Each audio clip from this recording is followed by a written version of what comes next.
Rostoota illee giseen yoo waadhame hiriyaa gisee filattan laalaa dhiibanni isaa laalaa filadhaa gaafa filattan immoo akka obboleettii keessan caalaatti jaalladha hiriyaan jiniin gootii hiriyaan waan guddaa namaa gooti waan ta'eef karaa sharriirraa nama qabdee karaa khayriirratti nama waamti kanaafuu innan nuuf dhaamamee jira waan ta'eef itti fayyadamaan isiniin jedha. Akkamitti yeroo dheeraa wajjin yeroo ammaa kanatti jechuudha.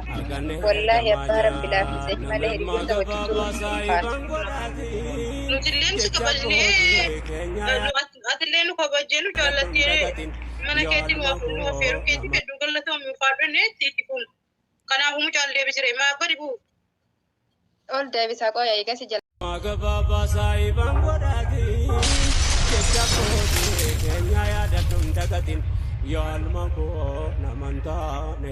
Fitteetti haa ta'u amma ta'e tokko yaanii amma natti dhaga'aman isin mana irraa dubbadha.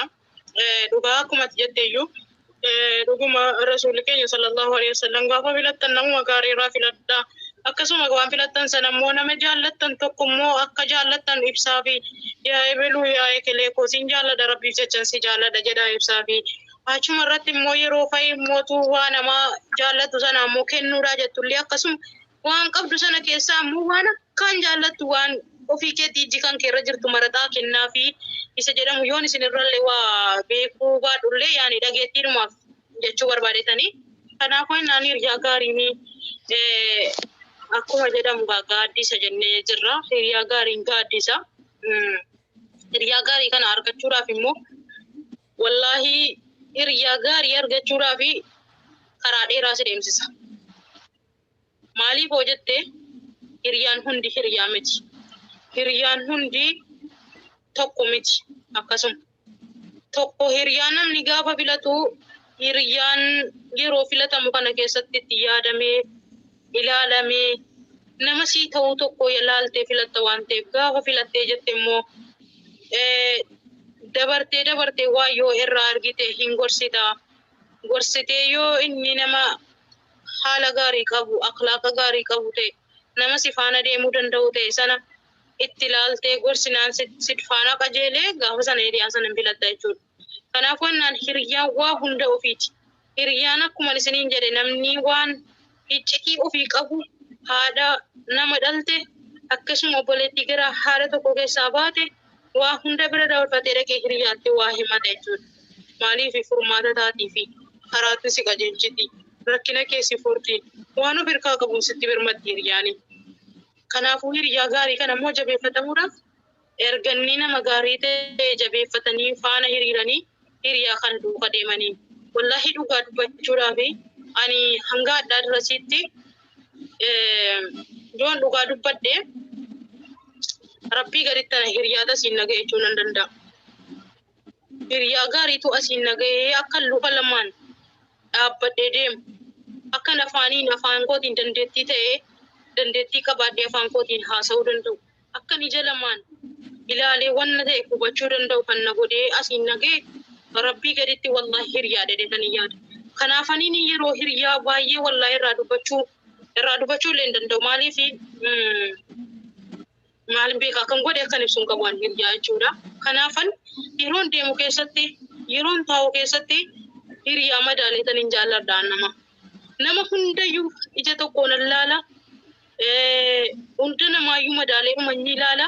Nama hundaafiyyuu bakka guddaan qaba garuu gaafan hiriyaa filadhuanii hiriyaa laaleetaniin filadha. Maaliif kan yeroo rakkina kootii na wajjin rakkatee yeroon gaddu na wajjin gaddee yeroon gammadillee akkasuma gammachuu koo na faana hiratuun barbaada waan ta'eef ani hiriyaa gaafan filadhu itti ilaaleen filadha garuu immoo jaalala uummata hundayyuu nan jaalladha. Kanaafuu innaan hiriyaan jecha ittiin hiriyaa ibsuun qabu. Inshaallah hiriyaa gaariidhuma walii taane immoo tarii nama taarikii walii wajjiniin galmeessullee taana. Ammumatti iyyuu isin lamanitti dhufuun kan koo ammatti dhufuun kan koo baatii takka yoo ta'e ta'a. Akkasuma zayiniillee guyyaa 2-3 caaltu guyyaan nuti qaamaan waliin haasofne har'a jechuudha. Garuu waan amma madaalee xiinxalee achi baasee hiriyaa gaarii ta'uu keessan laaluudhaaf qanii 2-3 caala isin wajjiniin hin oolu. Qanii 2-3 caala isin wajjiniin hin haasa'u.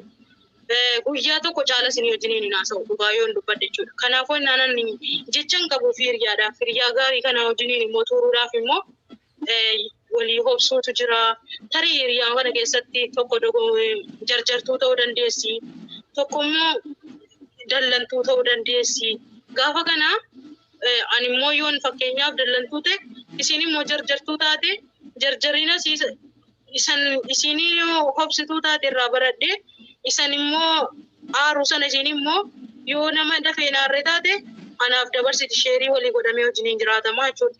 Kanaafuu hordoftoota illee gizeen yoo waadhaame hiriyaa gizee filattan laalaatii bal'isaa laalaa filadhaa gaafa filattan immoo akka obboleettii keessan caalaatti jaalladha hiriyaan qalbii miti waan ta'eef hiriyaan boolla nama wajjiniin buuti. Hiriyaan waan guddaa namaa gooti waan ta'eef karaa sharriirraa nama qabdee karaa khayriirratti nama waamti. Kanaafuu nuuf dhaamamee jira waan ta'eef itti fayyadamaan isiniin jedha. Garuu waa'ee hiriyaa irratti hedduu wallaahi qaaliin qabu isiniin jedha. Okay. Hiriyaa kana walitti kalmas hiriyaa hin filanne jechuudha. Erguma filanne jechuudha. Akkamitti yeroo dheeraa wajjin turuu dandeenya? Yeroo ammaa kanatti jechuudha. Wallaahi abbaa rabbi laaffise malee hiriyoota wajjin turuun hin ulfaata. Yani nama muraasa namni hiriyaa qabaatee ani hiriyaa qabaa jedhe garuu yani taree hin jira jechuudha. Garuu ani ijoollee maammoo wajjin social media marratti walakkinuu hedduu arga jechuudha. Warrootuma hiriyaa hin qabu jedha walumaa galatti. Kanaaf immoo namni jalqaba irraa agarra dhabeetiin yookaan waqtu adda baasee adda fakkeessee mee kanarratti hiriyaa wajjin hiriyaa ergumaa filataa filattii kana hojjenuufattee wajjin turuu maatu si barbaachisa?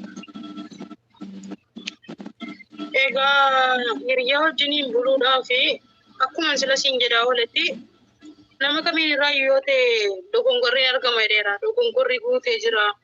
Gaafa inni dogongora isaa sana bakka hadduma dogongoreera namni kun jettee achi darbachuu miti ati. Erga hiriyaa taate waan inni godhu hunda keessatti yoo inni jarjaraate akkuma nama siin jedhe si ibseera yoo wal keessaa baasuu baaddellee obsitee fi yoo siin takkatu kan dallantu taate ituu rakkina argitu obsuun barbaachisaadha waan hunda keessatti. Sabbartee rukutuu fi osuma siinilaa si rukutte jechuudha.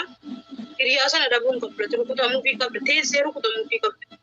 Yoo isiisee arrabsitee arraba badaa akkamiisiina jettu arraba sana obsitee fi irra dabarfattu maaliif hiriyaadha jettee sila itti kaateetta waan ta'eef hiriyaa jechuun qalbii miti jenneerra irratti qalladuun hin ta'u jenneerra.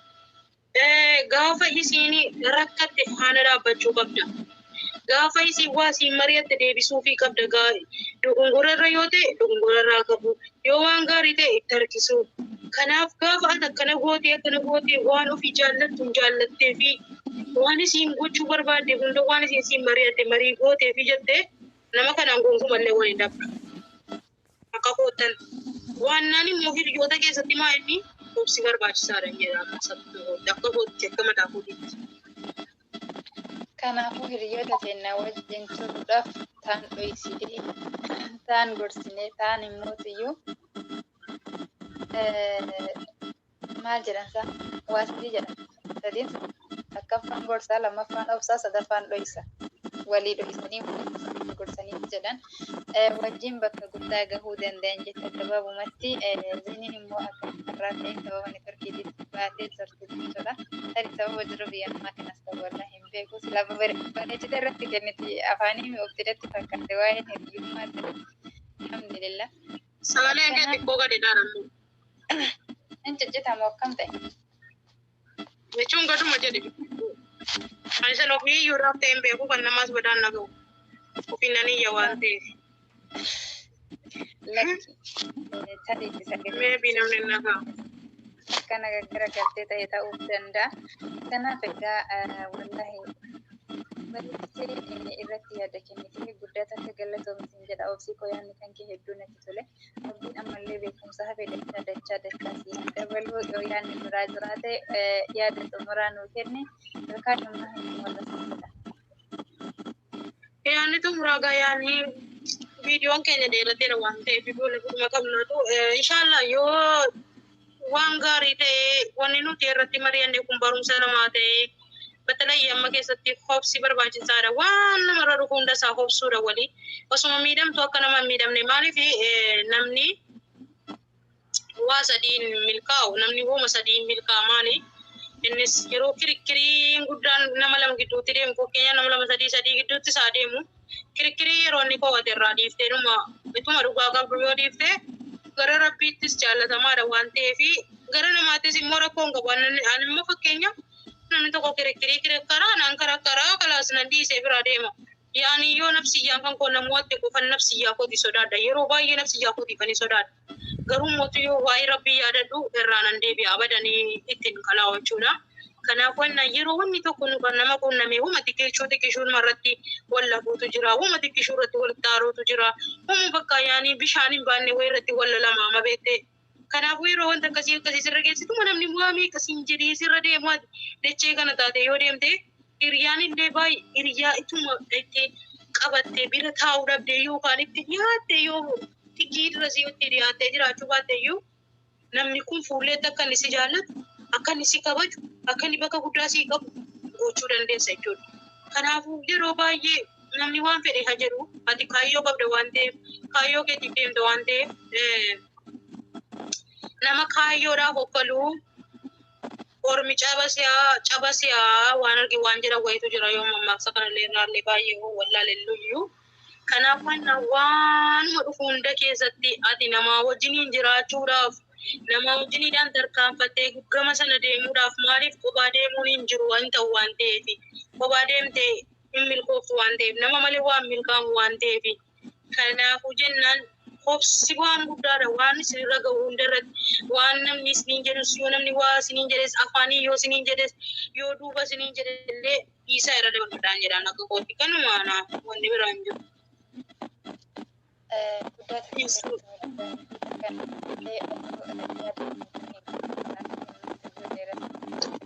Sagaleen kee jiru waamu ciccita sagaleen kee.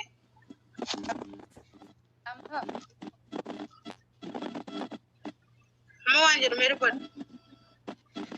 Kabajamtoota jaalatamtoota hordoftoota kennaa irratti yaada kennitee jirti bal'inaan obsina. Akkasuma obboleeyyaa linkii obsinaanillee linkii zaynillee jechuuf jala kaayaa dhaqaatii maatii isin jedha. Obboleetti kenna kana jabduu kenna jajjabeessanis ni jedha namni bareeda qabu warreen akka kiyyatti kanaaf wanti nu hojjetaa jirru kun wanti machiisee jiraatu itti fufaa jedha yookaan immoo hinga yookaan dubbataniif gadammaa ta'eef immoo nurraa dhiisaa jedha qoonni jalatti nu barreessa tika rabbii keessa naa turan isiniin jedha wal jajjabeessuu aadaa godhannu wal guddisuu aadaa godhannu wal tuffachuurra wal qeequurra mataa wal keessa gad dha'uurra xiqqoo namni tokko yoo simbiraa guddate irra gaariidha. Maaliif yoo namni tokko yoo guddate isinuma deebisee fayyada waan ta'eef maaliif saba keenya dhiiga keenya qoma keenya waan ta'eef namni tokko yoo ka'e nu keessaa guddate adda nuyi waan guddaadha maaliif rakkataa tokko yoo arge gargaaruu danda'a. Saba isaa gargaaruu danda'a waan ta'eef wal cabsuurra wal qeequurra wal tuffatuurra wal gargaaranii wal jaallatanii tokko tahanii ituma hanqinni tokko jiraatu irra walii darbanii bakka guddaa gahan innis ni jedha hordoftoonni kabajamtoonni ammoo firii faamilee yaada qabdanuu fi qeeqa qabdanullee akkasuma barreessaatii barreeffama nama hawwatu barreessaa komantii jalatti yaadni keessan kun dhibbatti hin ta'u yoo jettanis barreessaa yoo ammoo dhibbatti ta'uu baatillee kana sirreessaa kun hin ta'u kun immoo hin ta'a jedhaatii barreessaa yaada nuuf ka'an isiniin jedha yoo isinitti tole immoo yaada waan gaggaariidhaan waan babbareedaadhaan akka qabannee dhumnuuf immoo sabskraayibii gochuun dagatinaa sheerii laayikii warroonni gurguddaa biraan nu baasiniin jenna kabajamaa ulfaadhaa warroonni keessanii hordoftanii komantii laayikii gootan kun hundi keessaniyyuu rabbiin isin jaallatu rabbiin isin irraa jaallatu nin jedha wassalaamu alaikum warahmatullaahi wabarakaatu kabajana naaf feeruu keetiif. Dhugaatii taasilaayanii galateeffatu obuyyo ulfaadhu ati kabajamna kiyyatti argamu kan keetti jedhaman arrabda siif harawaa miti kan kee kiyyaa kiyyas kan keetis hin jedha ayati guddaa galatoofi yalla inshallah haga biddi walitti dhufaan tiknoofiyyaa assalaamu alaikum warahmatullaahi wabarakaatu.